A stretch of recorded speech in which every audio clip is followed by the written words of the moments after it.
This is Dave Daly for SalemStrong.com, and we are here tonight on First Wednesday in downtown Salem, and I have with me here Kyle Sexton and Christopher McLaren, and they are graciously doing a book signing of an exciting book that is only available in the entire world right here at where the sidewalk begins here in downtown Salem. And Kyle, for audiences, this book is a culmination of something really meaningful to you. And what does it mean for you to be able to have this book available for the community?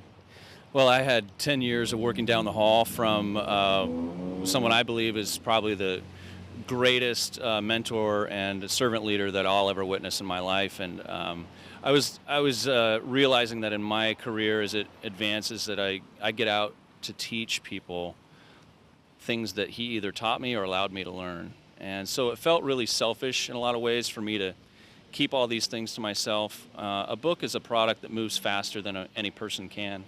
And it just seemed like a fitting way to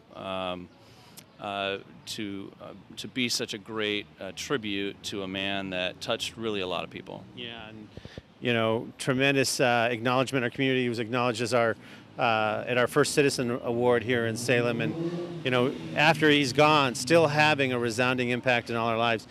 Christopher, for yourself to write the foreword, how was this experience for you? It was a little therapeutic, he touched so many lives. He touched mine, and as my father, having such an influence in the community, it's a real privilege to be able to help pass that on and hopefully influence others through his ability to influence Kyle. And he did such a great job, and I'm just so proud of him. So I just hope that others will be inspired to continue to lead and do like he did. That's wonderful. So for our online audiences, should they want to get the book, how do they do that? Well, they can come right down here to where the sidewalk begins, and all the profits are going to the Salem Kaiser Education Foundation, and there will be other places eventually where they can get the book and support other community organizations such as Corbin University's McLaren Scholarship Fund. If they are a digital reader, they can buy the book on Amazon. Wow. They can get a Kindle as well. So wonderful. Yeah. And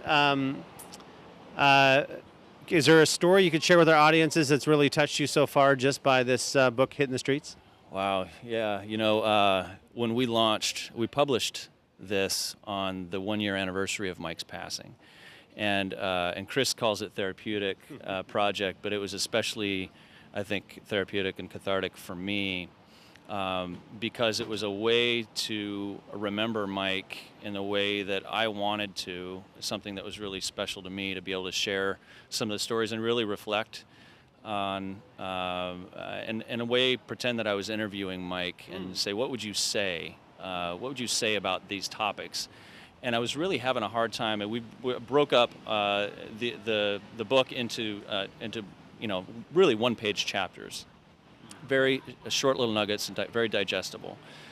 And as I was working through the final one, ironically, I really was having a hard time with patience, the topic of patience, and I wasn't really clear on what Mike would say about patience, because here was this leader who always looked so calm, who was so ambitious and so competitive, but he always looked so calm. And I thought, what would happen if I was asking Mike, why are you so patient? And I thought, he wouldn't. I don't think he'd own up to being patient. Do you think? I don't think he would own up to being patient at all. He's really aggressive and with his agenda and competitive. And I thought he wouldn't. He would say that it looks like I'm patient because I'm busy working my plan. And I really that is something that Mike would say. And so the rest of that page really just wrote itself because he was very disciplined about his life, about his work, about his faith, about his family. And he was always working his plan. And that is the essence of patience. That's my favorite story that came out of writing the book. Wow. So it's almost like his demeanor was very calm. Yeah. It's like these football players who get into the end zone and spike the football not crazy. And then there's other players who say, act like you've been there. Yeah. And that's almost like the demeanor in this example, where he was so confident where he was going, he didn't get rattled or shaken. And I think also the approach of people to be calm is more accepting than a little intensity. Because I think internally he's working his plan. Internally, if we got in his mind, I'm sure it wasn't as calm. He's probably really intense on how can he serve, how can he make a difference. And he really had a great way of giving all the credit to other people. So he wasn't one of those celebratory spike it in the end zone kind of a people, but he would publicly give credit and allow other people that opportunity to in the sunlight. So that's what he was about. So in closing here, for our audiences who want to know where you're going to be next, and to follow your career and get connected with you, what is your next chapter? How can they get connected with what you're doing now? That's a great question. People can always follow me on Facebook, facebook.com/yourbrand. They can check out my website, kylesexton.com. Check out my other books there, and links to this project. There's also a video. If you go to followyouanywhere.com, there's a video on a YouTube video that we posted that is a very personal talk about Mike's impact on my life, on the Chamber of Commerce industry, on the greater Salem area, that was given in October at a chamber conference. I would love for people to check that out and see the lasting impact. And really, this is something that people can share, and they can put their own stamp on it. They say, this is what I stand for. Yeah. And for yourself, Christopher, how can our audiences connect with you?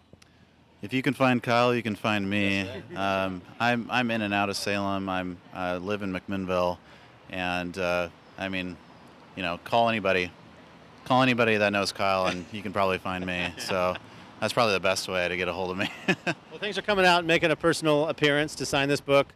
We've seen a number of people come in and stand at the table, and it's not just sign a book. They walk around the table and hugs are exchanged, and I think that's evident of the relationships that are attempted to be categorized here, but that's a much more wonderful thing than words on a piece of paper. Absolutely. So thank you very much for being here today, and for more great stories here in Salem, visit salemstrong.com. Thank you.